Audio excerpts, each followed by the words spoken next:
O objetivo desta aula é tratar a respeito dos medidores de vazão. Nesse exemplo da capa, nós vemos a quantidade diversa de medidores de vazão que existem, baseados nas mais diferentes propriedades, em medições diretas de vazões volumétricas e medições indiretas. Então, na maioria das operações realizadas nos processos industriais, é muito importante efetuar a medição e o controle da vazão de líquidos, gases e até sólidos granulados, não só para fins contábeis, como também para a verificação do rendimento do processo e também para fins de operação dos mesmos. Quando se vai fazer a escolha dos medidores, alguns dos critérios que devem ser levados em conta são a vazão operacional, as características do fluido, as características da instalação, as características de operação, a exatidão necessária na medição da vazão, a arranjabilidade, ou seja, a faixa de variabilidade associada à medição de vazão, as facilidades de comunicação associadas com os instrumentos de medição, o custo de aquisição, a facilidade de instalação e manutenção e a confiabilidade do equipamento. Medidores de vazão comparados com os outros instrumentos usam dos princípios mais diversos. Os fluidos podem ser homogêneos, em fases múltiplas, suspensões coloidais, pastas, geleias. E a medição é feita através da interação entre o fluido e o medidor. Assim, as propriedades do fluido devem ser conhecidas em detalhes. Na expressão da vazão, existem algumas peculiaridades que devem ser levadas em conta. É comum encontrar na literatura em língua inglesa, por exemplo, a denominação A cube feet per minute. O A é de actual, ou seja, as condições operacionais de escoamento, que seriam aquelas condições em que estão registradas ao longo da tubulação. Já em língua portuguesa é mais comum encontrar a notação N cúbico por hora, onde N é normal. Então nós teríamos metros cúbicos normais por hora, onde esse normal se refere às condições normais, que existe muita confusão a respeito do que seriam as condições normais, e as pessoas confundem as condições normais, que equivalem às nossas CNTP, que são 0 graus Celsius e 760 milímetros de Hg, com as condições padrão, que em geral são referenciadas como sendo 25 graus Celsius e uma atmosfera de pressão. Existe bastante confusão a respeito do que são essas condições normais. Então, cabe uma consulta a que tipo de literatura, que tipo de referência foi seguida quando se está falando em metros cúbicos normais por hora. Na falta de informações, se pode considerar 0 graus Celsius e 760 milímetros de Hg. Só para criar um parênteses aqui, muitas pessoas acreditam, por exemplo, que o volume molar do gás nas CNTP seja de 22,4 litros. Mas à medida em que a IUPAC referenciou como condições normais de temperatura e pressão 0 graus Celsius e 1 bar, por exemplo, então para a IUPAC o que vale é 0 graus Celsius e 1 bar. Como 1 bar são 100 mil pascais e uma atmosfera são 101.325 pascais, existe uma diferença de 1,325% entre o volume molar antigo na CNTP, 22,4 litros, e o volume molar que se acredita, que se calcula hoje na referência nova da IUPAC, que é de 22,7 litros. Se você dividir 22,7 litros por 22,4 litros, vai dar exatamente a mesma proporção que existe quando se divide 101.325 pascais por 100 mil pascais. Os instrumentos de medição de vazão se classificam em deprimogêneos, como o nome está dizendo, aqueles que criam perda de carga, ou seja, geradores de perda de carga, são aqueles mais antigos, são os mais usados na indústria, e são aqueles mais comuns de serem encontrados na literatura clássica de fenômenos de transporte. Os volumétricos, também chamados de medidores diretos, que são aqueles que utilizam do conhecimento do volume de um invólucro pelo qual o qual é cheio ao longo do tempo, e se sabe o tempo que leva aquele invólucro para encher através de um conjunto de pás ou de um conjunto de lóbulos, por exemplo. Depois eu vou falar a respeito dos volumétricos com mais detalhe. Os lineares, aqueles que exigem um trecho linear de tubulação para serem instalados. Os especiais, que não se encaixam nos casos acima. E os específicos para canais abertos. Então, os diprimogênios. Os diprimogênios podem ser a placa de orifício, o bocal, venturi, o pitô e o pitô de média, também chamado de elemento anubar, que exigem a inserção dentro da tubulação. Os deprimogênios especiais são aqueles centrífugos e laminares. Os medidores lineares, por sua vez, são o medidor de área variável, que é comumente conhecido como rotâmetro, mas na realidade o nome oficial dele é medidor de área variável. O medidor do tipo vórtice, o medidor turbina, o medidor eletromagnético, o medidor Coriolis, o medidor térmico e o medidor ultrassônico. Os medidores especiais, baseados em força, correlação ou no princípio da transmissão do laser. Os medidores volumétricos são os discos de nutação, o diafragma, a palheta, pistão oscilante, pistões recíprocos, rotor de lóbulos, engrenagens ou semi-imerso. E em canais abertos a gente tem as calhas, a calha partial e os vertedouros. Então aqui o intuito é somente mostrar que existe uma quantidade, um número bem grande de tipos de medidores baseados em princípios bastante diferentes. Então vamos nos dedicar um pouquinho mais a respeito dos medidores diretos, os medidores volumétricos. Então esses medidores, eles medem o volume real do fluido que passa através de cada instrumento em condições lineares num dado tempo. Esses medidores são apropriados para medidas de fluidos limpos, pois partículas suspensas podem provocar o desgaste e decorrente imprecisão da medida. Então o que se tem? À esquerda aqui se tem um exemplo de medidor volumétrico direto de pás giratórias. Então o volume dessa câmara onde estão as pás é conhecido. E as pás giram e dão uma volta completa. E o tempo necessário para dar essa volta completa é medido. Então, o medidor volumétrico direto, se tem a vazão volumétrica direta em termos de vazão em litros ou unidade volumétrica por unidade de tempo. Na direita aqui se tem um medidor volumétrico do tipo engrenagens. Então, como se observa, a câmara tem um conjunto de engrenagens e essas engrenagens, quando dão a volta, deixam passar uma determinada quantidade de fluido conhecida, calibrada na unidade de tempo. Do mesmo jeito, então, se transforma um problema de medir vazão num problema de se conhecer o tempo necessário para que a vazão conhecida passe através do invólucro. Um outro tipo de medidor de deslocamento volumétrico é o medidor de disco oscilante para líquidos, chamado disco de nutação. O disco de nutação, aqui nesse desenho à direita, se observa, se tem a entrada do fluido e a saída pela direita, e se tem um objeto, um interno dentro da câmara, que vai fazer um movimento de nutação, ou seja, quando girar essa esfera onde está esse disco, na realidade ela está girando fora de centro, ela tem uma inclinação com respeito ao eixo vertical, e esse movimento se chama de nutação. Então, nesses medidores, um disco é instalado no envoltório fechado, o disco se inclina quando o líquido entra no aparelho de modo que para cada ciclo de nutação, um volume discreto do líquido flui através da saída. Cada ciclo, então, é registrado por um eixo conectado ao sistema de leitura.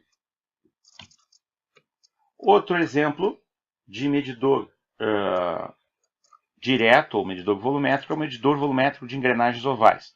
Então, dentro da câmara tem um conjunto de engrenagens ovais. Normalmente, esses instrumentos são utilizados na medição de líquidos na indústria petrolífera, na indústria petroquímica, química, na transferência de custódia.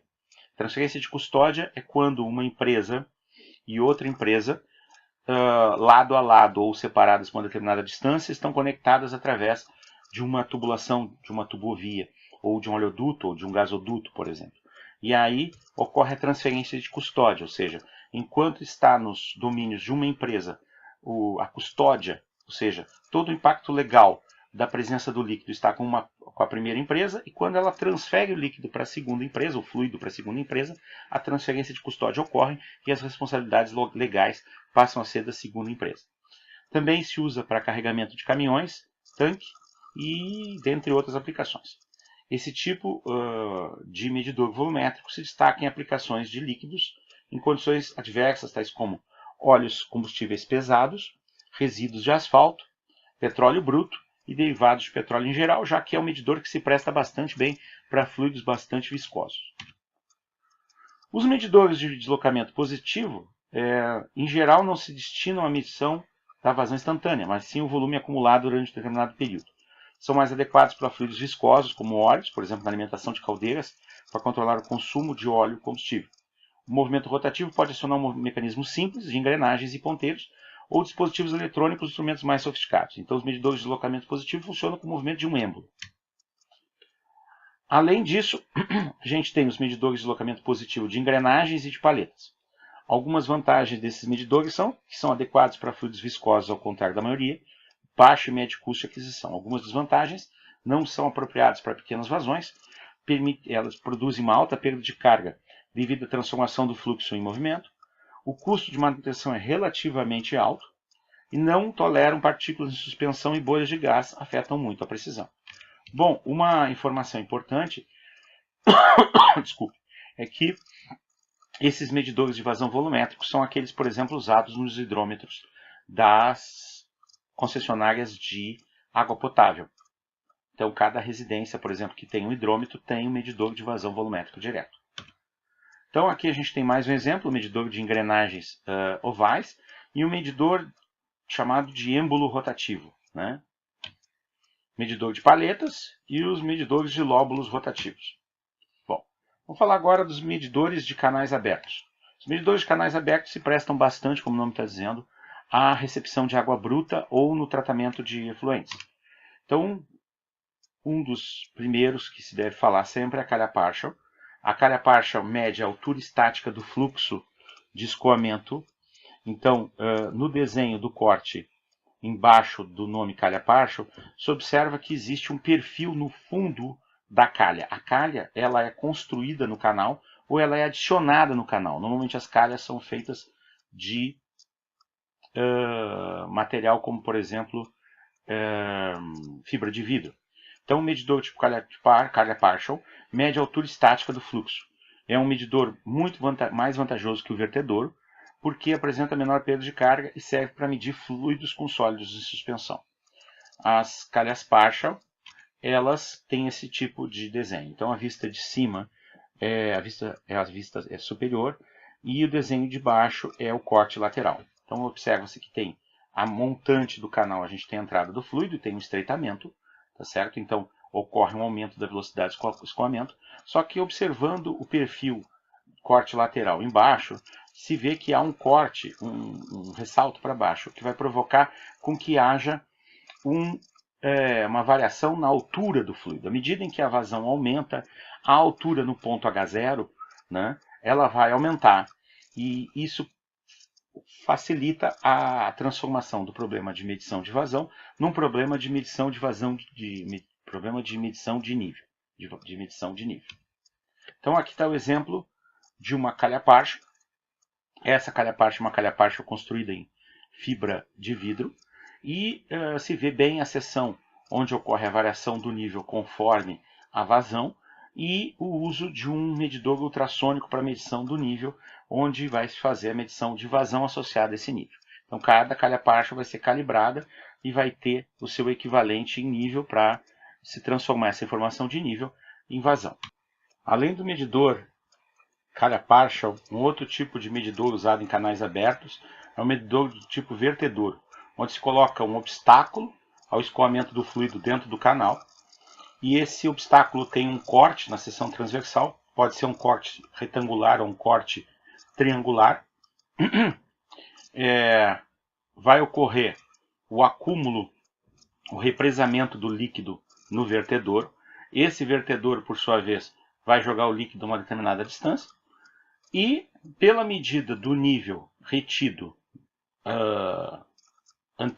na parte anterior do vertedor, se mede a altura estática do fluxo no reservatório, que corresponde a uma vazão variável. Esse tipo de vertedouro pode ser usado em canais pequenos, como por exemplo canais de irrigação de lavoura de arroz, as chamadas marachas, ou até em vertedouros de grandes represas, como por exemplo o vertedouro de Itaipu, é um exemplo.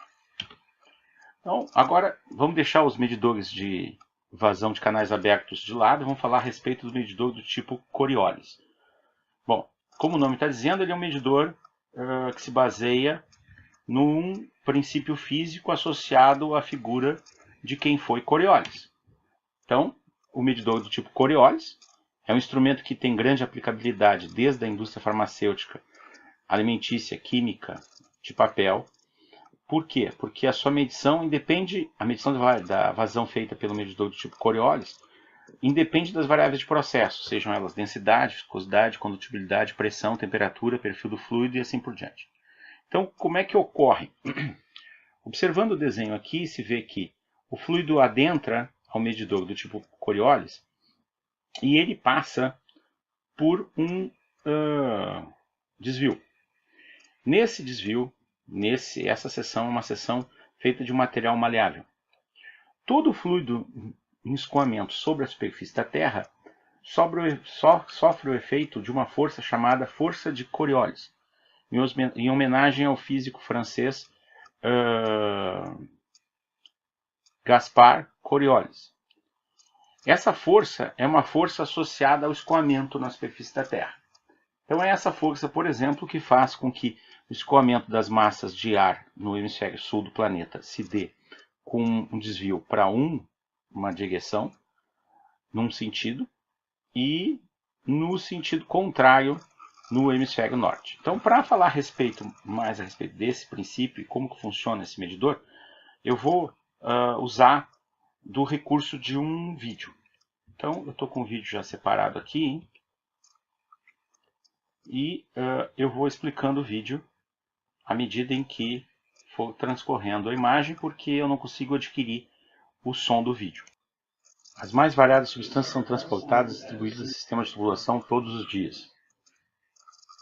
Alguns exemplos dessas substâncias são água potável, sucos de fruta, óleo e gás, bem como substâncias químicas ácidas ou básicas.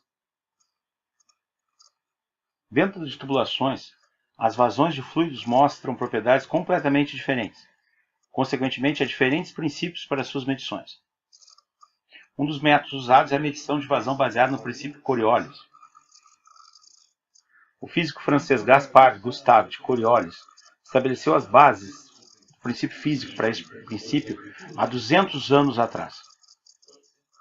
O interessante é que o princípio Coriolis permite medir diretamente a vazão mássica. Desculpa. Vamos dar uma olhada mais de perto para compreender esse método de medição. Um tubo é situado dentro de cada medidor de vazão Coriolis. Um excitador faz com que esse tubo oscile constantemente. Aqui se vê de forma exagerada essa oscilação. Caso não haja fluxo no tubo, o medidor oscila uniformemente. Sensores instalados na entrada e na saída do tubo registram essa oscilação precisamente. Então são sensores de distância, né? Assim que se inicia a vazão do fluido dentro do tubo medidor, uma torção é imposta sobre a oscilação resultante da inércia do líquido, provocado pelo efeito da força de Coriolis sobre o escoamento. Neste ponto, devido ao efeito Coriolis, a seção de entrada e saída do tubo oscila em direções diferentes ao mesmo tempo. Sensores altamente sensíveis captam essas mudanças de oscilação no tubo, em termos de distância e de tempo. Isso é conhecido como phase shift, que é a medida de quantidade de líquido ou gás que está passando pelo tubo. Quanto maior a velocidade do fluxo, que é a vazão total, maior será o afastamento do tubo durante a oscilação. A aplicação do princípio de medição de Coriolis não para por aqui. Ele pode ser utilizado simultaneamente para determinar a densidade de fluidos. Para tanto, os sensores registram a frequência de oscilação. Em outras palavras, é a frequência que o tubo medidor move-se para frente e para trás em um segundo. Percebe-se pela animação que um tubo cheio de água oscila com maior frequência do que um fluido com uma viscosidade maior, por exemplo, o mel, por ter uma densidade muito mais alta. Sendo assim, a frequência de oscilação é a medida direta da densidade dos fluidos. Tanto a densidade como a vazão são determinadas simultaneamente com a oscilação do tubo.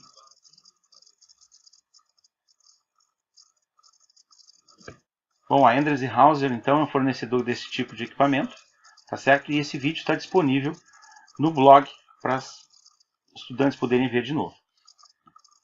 Então, vamos retornar para a apresentação.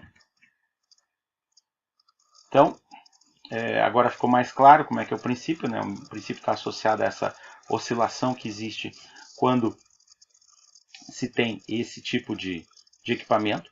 O medidor de Coriolis, o princípio de Coriolis, ele independe da temperatura e a única influência que a temperatura tem sobre a medida de Coriolis é sobre a dilatação térmica do equipamento. Então, já foi explicado a respeito de como é o funcionamento, né? E como é que é o princípio de medição. Vamos falar agora do medidor do tipo Vortex. Os medidores do tipo Vortex são utilizados na medição de vazões de líquidos de baixa viscosidade, gases e vapor. Tanto faz vapor superaquecido ou saturado. Os medidores do tipo Vortex se caracterizam pela ausência de partes móveis em contato com o fluido, pela baixa perda de carga e boa precisão. Então, o que se tem? Quando um anteparo de geometria definida é colocado de forma a obstruir parcialmente uma tubulação em que escoa um fluido, ocorre a formação de vórtices, que se desprendem alternadamente de cada lado do anteparo. E aí, a partir da medição da frequência com que os vórtices ocorrem, usando ou um sensor eletrônico ou um sensor mecânico, se pode determinar qual a vazão do escoamento. O medidor do tipo área variável, que o pessoal chama de rotâmetro, né? Então ele é aquele medidor onde tem um flutuador. Esse flutuador, esse corpo dessa cor meio laranja aqui. Quando a vazão é pequena, ele se encontra aqui embaixo, e quando a vazão é grande, ele vai subir. Então as pessoas erroneamente acreditam que tem a ver com o fato dele estar rodando sobre o fluido, por isso que se chama de rotâmetro. Na realidade, o que ocorre é o seguinte: como o tubo que contém o flutuador ele é cônico, aqui a área de escoamento é menor e aqui a área de escoamento é maior. Então, necessariamente esse tipo de medidor tem que ser alocado na vertical na instalação. Então, quais são as principais características? A vazão varia linearmente com a posição do flutuador. Só pode ser instalado, como eu já falei, na orientação vertical. Pode ser usado em diâmetros pequenos, como 1/8 de polegada, até bem grande, diâmetros bem grandes, como por exemplo 4 polegadas. Opera com líquidos limpos e gases. As vazões limite, ou seja, os fundos de escala, estão entre 16 litros por segundo e 3.000 litros normais litros por segundo. As vazões mínimas são por volta de 10 litros ou 10 normais litros por segundo. E a leitura é realizada diretamente da posição de equilíbrio do flutuador. Isto é, não requer medição da diferença de pressão ou perda de carga. Perda de carga na linha constante, isto é, não varia com a vazão. E é muito empregada em indústrias pelo custo reduzido e a facilidade da leitura, ou em laboratórios pela possibilidade de leitura de baixas vazões, com alguma precisão e pela facilidade de instalação e substituição. Infelizmente, é um medidor que dificilmente gera um sinal elétrico para ser usado em automação. Então, aqui a gente tem o exemplo de qual é o diagrama de forças que ocorre sobre o flutuador na direita. Então, ele sofre o efeito do peso, do empuxo e do arraste. E existe uma velocidade de escoamento no espaço anular, né? O medidor tipo mássico termal. Então, o medidor tipo mássico termal vai ser um medidor de vazão mássica, baseado num princípio de térmico, princípio térmico. Então, esse tipo de medidor baseia-se na identificação de um pulso térmico emitido por um sensor aquecido ativo e recebido pelo sensor passivo. Então, observa-se aqui na figura que tem duas pontas, uma delas é aquecida e a outra ela é a parte do sensor, e ocorre uma diferença de temperatura, né? Então, os dois sensores, pode ser, por exemplo, um RTD, pode ser um PT100, são imersos no escoamento, separados por uma distância pequena. O primeiro sensor emite pulso de calor, uma corrente elétrica pulsante percorre o sensor ativo e gera e dissipa o calor para o escoamento. Os pulsos de energia na forma da variação de temperatura são identificados pelo sensor passivo. Então, para que haja processamento e análise, há uma calibração associada que permite determinar a velocidade de escoamento, função da vazão do fluido de trabalho na tubulação. Então, na prática é mais fácil, em vez de se medir o ΔT, se tentasse controlar o ΔT, ou seja, manter o ΔT constante, variando a corrente aplicada na ponta quente, que vai aumentar conforme a vazão do fluido aumenta. Então, um outro tipo de medidor, o medidor do tipo laminar, ou de resistência linear, é também um medidor deprimogêneo, né? Então, o medidor, só para deixar claro, o medidor termal não é deprimogêneo. O medidor laminar ou de resistência linear, ele é deprimogêneo. Então, como é que ele é? Ele é um medidor, aqui vamos ver, o medidor tem a colmeia, então ocorre a passagem do fluxo entre essas colmeias. Então, aqui à esquerda a gente tem um exemplo de instalação, né? E aí, a vazão é linearmente proporcional à diferença de pressão. A diferença de pressão gerada pelo escoamento do dispositivo é a própria perda de carga. Em outras palavras, a diferença de pressão medida através do equipamento é a expressão da dissipação viscosa do escoamento entre a saída e a entrada do dispositivo. Os medidores de resistência linear, também chamados de elementos de escoamento laminar, são capazes de medir vazões muito pequenas, porque o escoamento é laminar, né? Numa faixa que vai de 0,1 normal litro por minuto até algo em torno de 60 mil normal litro por minuto, em linhas que vão de 1/8 de polegada até 10 polegadas de diâmetro. Esses medidores não podem operar com fluidos contaminados por partículas em suspensão ou fluidos que causam deposição de material, pois as pequenas passagens das colmeias que laminarizam o escoamento, ou seja, tornam ele laminar, não podem ser obstruídas, o que causaria a perda de calibração do dispositivo. Pode ser instalado em qualquer posição, horizontal ou vertical, e muito empregado nas indústrias farmacêutica e química para medir pequenas vazões com precisão no sistema de dosagem, porque o escoamento é laminar, o Reynolds vai ser pequeno e a velocidade de escoamento vai ser pequena porque a vazão é pequena. Eles obedecem à equação de Poiseuille, né, onde se precisa dessa constante aqui, e necessariamente o Reynolds tem que ser menor do que 1000. Né? E aí essa restrição é um fator limitante, por quê? Porque se exige que haja um escoamento laminar. Bom, como reduzir então o Reynolds sem reduzir sobremaneira o diâmetro do equipamento? Preenchendo o tubo original com feixe de tubos de pequeno diâmetro, algumas vezes até capilares em paralelo. A vazão que passa por cada mini tubo é uma parcela da vazão total, e o número de Reynolds fica menor que 1000, dado o pequeno diâmetro de cada mini tubo ou capilar. Então, por isso, se a gente for observar, existe a colmeia, existem os mini tubos colocados dentro do tubo onde vai ocorrer esse escoamento. Bom, medidor do tipo placa de orifício é um outro medidor do tipo deprimogêneo. Ele é um medidor bastante conhecido. Se coloca um anteparo com um orifício. Uma das ideias que as pessoas têm é que esse orifício é um orifício que ele é um orifício retangular, mas na realidade é um orifício chanfrado, tá certo? E se mede a diferença de pressão a montante e a jusante da placa de orifício, né? Normalmente o medidor a jusante é colocado um pouco depois da placa de orifício para se ter o efeito da vena, se pegar a pressão aqui, tomada de pressão exatamente na vena contracta. A alocação desse tipo de medidor e de qualquer medidor de vazão segue uma norma, né? E essa norma deve ser consultada. Então existe, por exemplo, uma exigência de quantos diâmetros equivalentes de tubulação a montante e a jusante deve existir no trecho reto de tubulação para a colocação da placa de orifício. Então é um dos meios mais usados para medição de fluxo. Cerca de 50% dos medidores de vazão usados pelas indústrias são placa de orifício. Certamente as razões para tal participação devem ser as vantagens que apresenta. Simples, custo relativamente baixo, ausência de partes móveis, pouca manutenção, aplicação para muitos tipos de fluido, a instrumentação é toda externa e assim por diante. A desvantagem são que provoca considerável perda de carga no fluxo, a faixa de medição é restrita, ocorre um desgaste na placa de orifício. Então aqui a gente tem um exemplo de aplicação da placa de orifício. Então a equação toda para a colocação da placa de orifício segue o princípio da conservação da energia usando a equação de Bernoulli, onde se isola a velocidade de escoamento no ponto 2, função do ΔP, da massa específica e das razões entre os diâmetros associados ao escoamento da tubulação, né?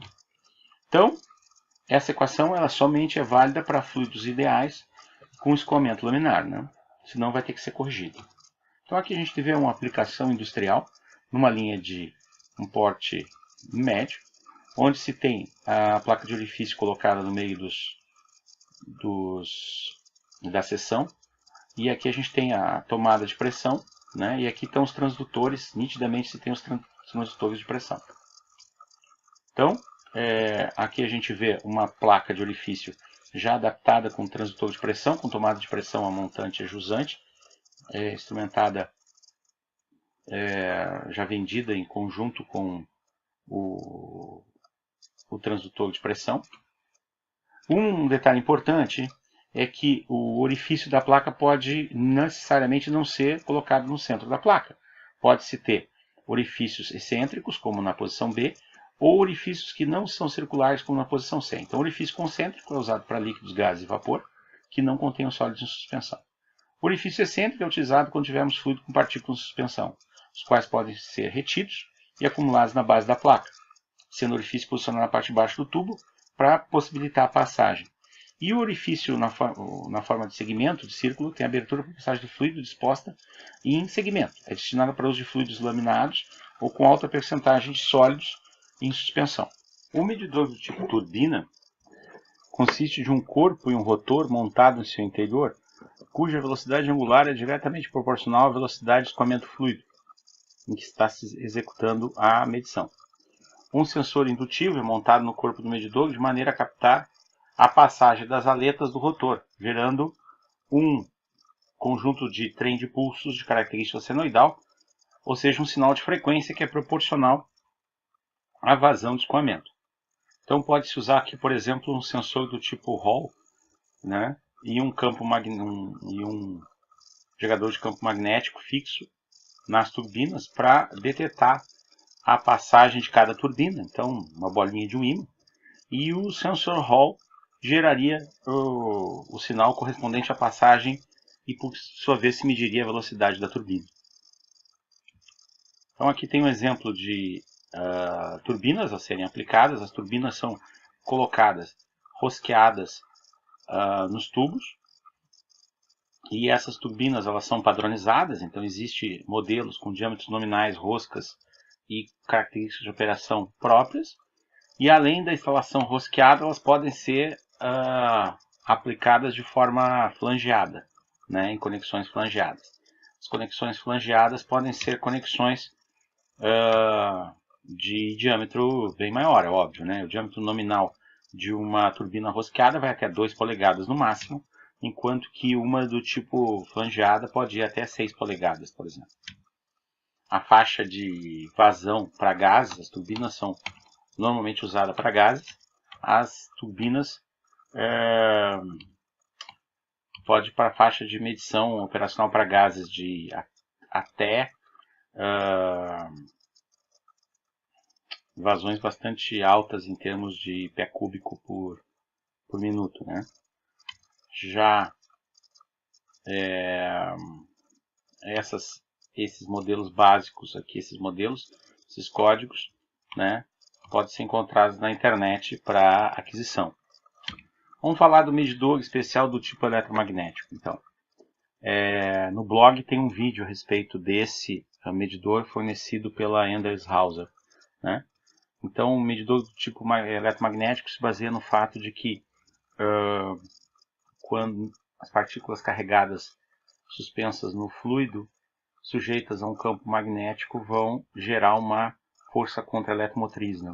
E essa força contra-eletromotriz pode ser medida, né? Então, esse medidor ele é praticamente inerte, ou seja, praticamente imune à densidade e viscosidade do fluido medido, né? E é muito recomendado para medição de produtos, vazão de produtos químicos altamente corrosivos, para fluidos com sólidos em suspensão, para lama, por exemplo, para água, para polpa de papel. É amplamente usado desde a indústria química, papel, celulose, em saneamento, na mineração e para indústrias alimentícias, né?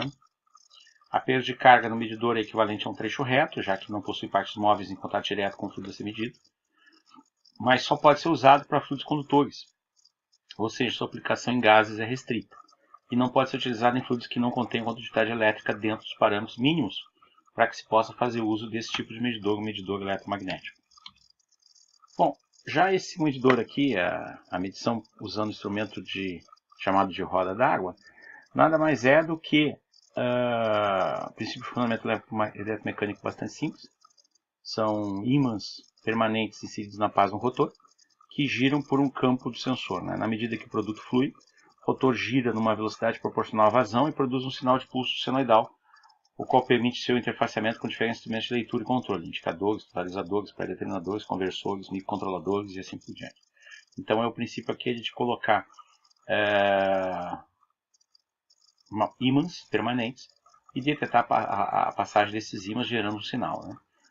Então são medidores hoje em dia bastante comuns para se adquirir, por exemplo, no Mercado Livre. Com respeito à questão da colocação, né? Quando vai se colocar um sensor, pode ser um medidor Coriolis, pode ser eletromagnético, pode ser um medidor ultrassônico, que eu não vou apresentar aqui, mas vou deixar o link para o vídeo, né, mais tarde. A colocação de acessórios antes ou depois deve obedecer necessariamente algumas regras. Então esse slide aqui, slide 25, fala a respeito de quantos diâmetros antes e quantos diâmetros depois devem ser colocados os obstáculos. Então, por exemplo, um flange tem que estar colocado a 10 diâmetros antes do medidor. Um redutor de diâmetro tem que estar colocado a 15 diâmetros. Qual é o intuito disso? O intuito disso é provocar que as linhas de escoamento elas se normalizem, ou seja, impedir que haja uma irregularidade no escoamento dentro da tubulação, né? Então, por exemplo, o terceiro exemplo ali, você tem que um cotovelo a 90 graus deve estar colocado a pelo menos 20 diâmetros do sensor, né? Válvulas, por exemplo, válvulas de gaveta deve estar a 50 diâmetros, né? Dois conjuntos de conexão de 90 graus, né? Ou seja, quando a gente tiver modificação de direção de escoamento nas 3 dimensões, está a 40 diâmetros do sensor. Duas curvas de 90 graus de sequência, 25 vezes o diâmetro. Com respeito à posição do sensor também, muitas vezes as pessoas estranham por que os sensores eletromagnético, ou sensor de efeito Doppler, ou o sensor do tipo Coriolis, eles são colocados inclinados com respeito ao eixo que ocorre o escoamento. Na vertical, na posição superior, não se coloca por causa que pode existir bolhas de ar que pode provocar problemas nas medições. E na posição vertical inferior, não se coloca por causa da possibilidade da deposição de sólidos. Então, por esse motivo que normalmente esses medidores que têm corpo externo e que vão colocar um sensor dentro da tubulação, são colocados de maneira inclinada com respeito à tubulação. Bom, o medidor máximo eu já falei, né? E, para encerrar, eu quero deixar aqui o lembrete de acessar a página do blog a respeito do especial vazão, onde eu coloquei vou colocar os vídeos, todos os vídeos disponíveis no site, no blog, e também os slides que eu usei nessa apresentação. Muito obrigado pela atenção, muito obrigado para quem conseguiu chegar até aqui, né? Muito obrigado mesmo. Uma boa noite.